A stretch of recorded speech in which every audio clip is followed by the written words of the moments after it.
spot. Got the kids going wild like I'm selling ice cream. Like I'm selling ice cream. I don't really know how I can tell them nicely. I'm the prince of my city, yeah, they know about the kid. You a tourist in this bitch doing hella sightseeing. We've been on the move for a minute now. Moving through the city with the windows down. Only got a couple months till we graduate, so ain't nobody out here really trying to sit around. I just hit her phone with that WYD. She said, boy, I'm down if you wanna come find me.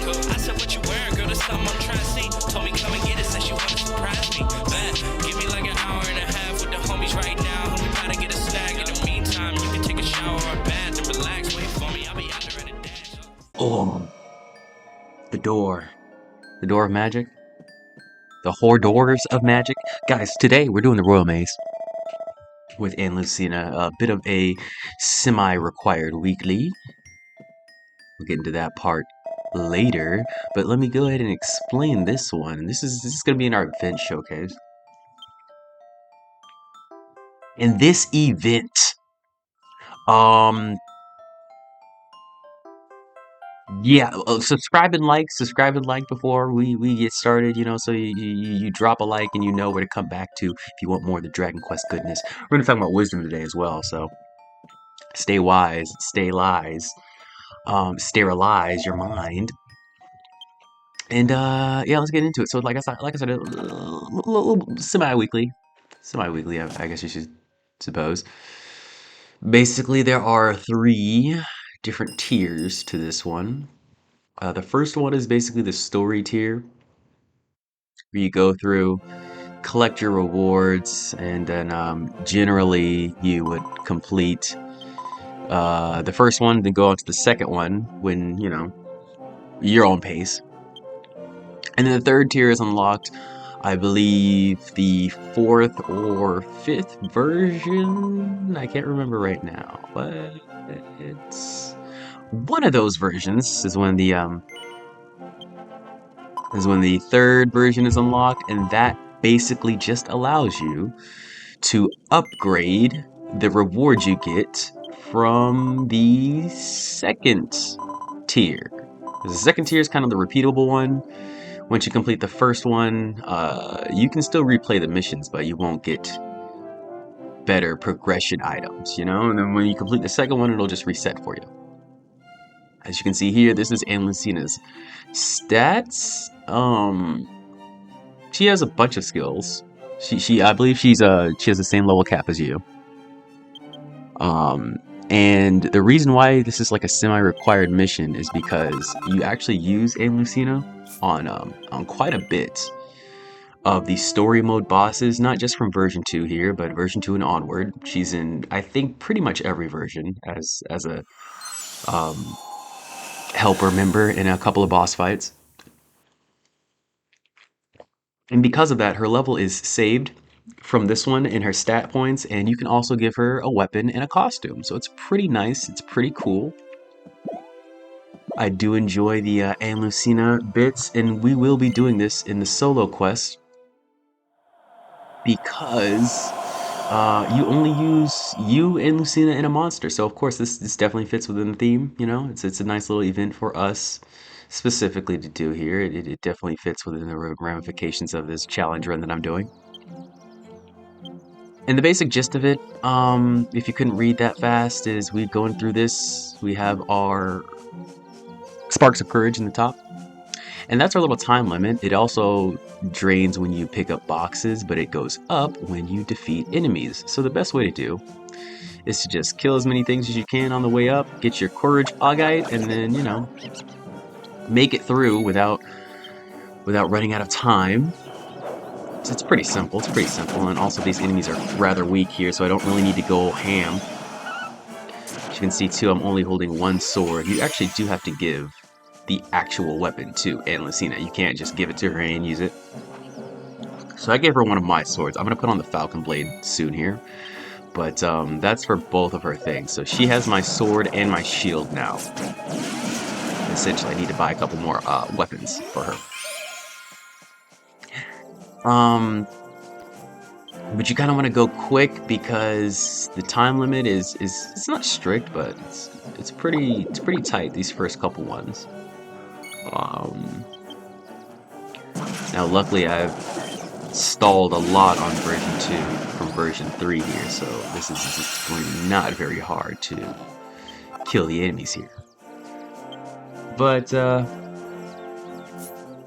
say if you're like 60, 70, you'll be able to do this, no problem. No, don't worry about that if you're just playing through the story and not doing too many of the side weeklies and missions and whatnot. It's not that difficult. It's not that difficult. It's very casual so far. It's gonna get harder later, which I'm excited for. But until then, that's the gist of the actual gameplay. It's kind of like a roguelike where you get like 2 stages and a boss. And in between the stages, you can talk to these genies to get different types of buffs, you know, rewards and whatnot. And I'll get into how you can upgrade more of these rewards later. But you upgrade Ann Lucina from doing this, and you also get belts, the belt accessory slot. So I believe you get different types of belts from the Dark Deities Palace, but these belts are very helpful. So you can get rid of certain alchemy effects that come onto them. So you can lock them out. So when you randomly draw one, you won't be able to get that alchemy effect. It basically narrows down your build. And then you just, you know, draw a bunch. If you don't like it, you can turn them into more points for you to draw again. And it's kind of like your gacha system, so. I have gotten a few good ones. You basically just want to roll for rare drop rate, and I think there is EXP up to. There may be. But you basically just want to roll for rare drop rate, and then once you get that, I have a crit build with the rare drop rate on my main account, which is very fun. But in general, you don't need to worry too much about the specifics of getting a good build, because like I said, there is also Dark Deities Palace, which I will get into soon. That's more of a like a version 3 start thing, right? Into version 2 thing. Anyways, what we're doing here is gonna fight the boss, and then we'll basically just end off the episode. So I have a few more minutes, so I'll bestow upon you some wisdom, some knowledge. We'll go over we'll go over some signs that we are hiddenly dumb people in this stupid maze. We're gonna go into the maze of our intellectual appearance. So, the thing is, if you are focusing on appearances at all, you know what I'm saying? If you are focused on the outward look of something, like I am with this MMO, I feel like that's what makes me go just like dumb for it sometimes. Like I'll wake up at 3 a.m. and be like, well, it's time to play Dragon Quest, you know, like stupid decisions and whatnot. But it's just like focusing on appearance in general. Like there's so much more beneath the cover. But the problem is nowadays, life is generally catered to first impressions because they make such a huge impression, and life moves so quickly that you really don't remember much else. Why a lot of money is put into book covers. It's why the first 30 seconds of a YouTube video you get way more retention if it's good or not. It's why I always do crazy stuff in the intros. You know, it's the outward first jump into reality, you know? Another thing that's a stupid sign is when you ignore your responsibilities. Like, now that I've accepted this as my quest, as my weight to bear, and now the people are yelling in my house,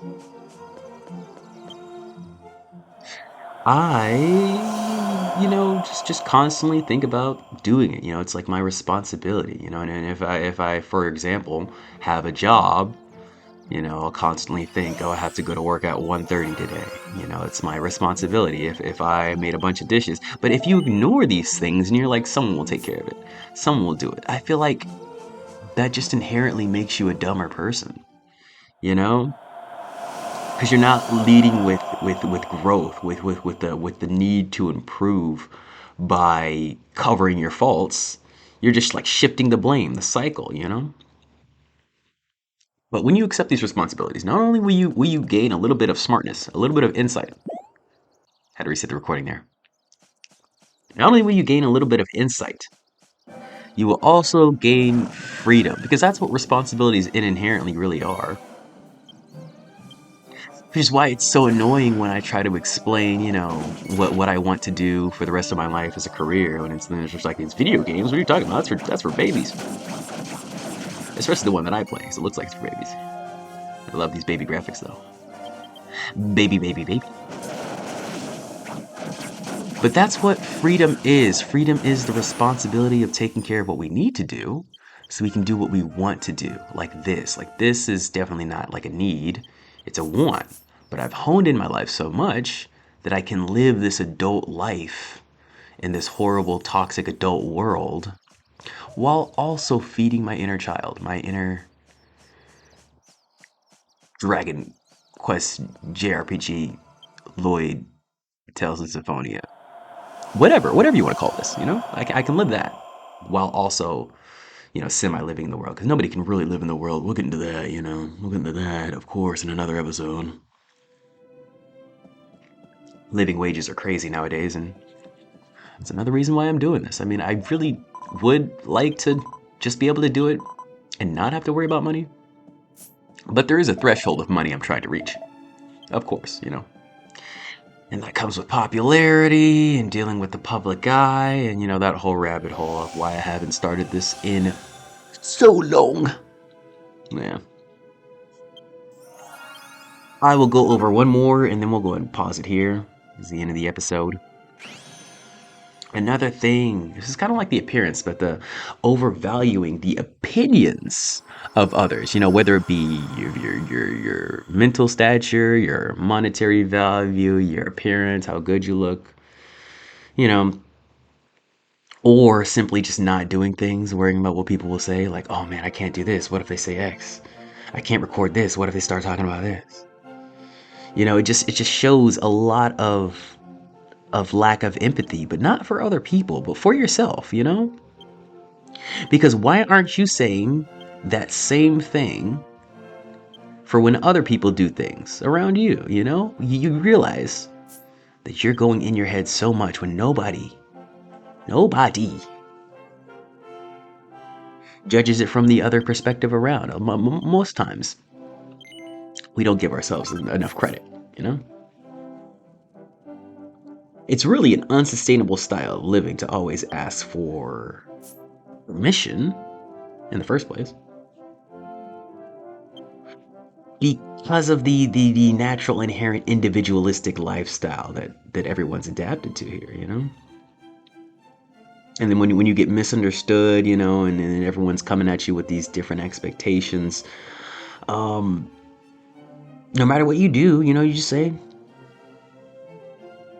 whatever, it's what I did. Did I stay true? That's all you gotta ask yourself. And usually it's yes. I mean, like, honestly, unless you're a master manipulator and you know who you are, we all try to interact with the truth. We try our best. Look for the depth over the performance. And I will catch you guys in the next one. Subscribe. Ooh.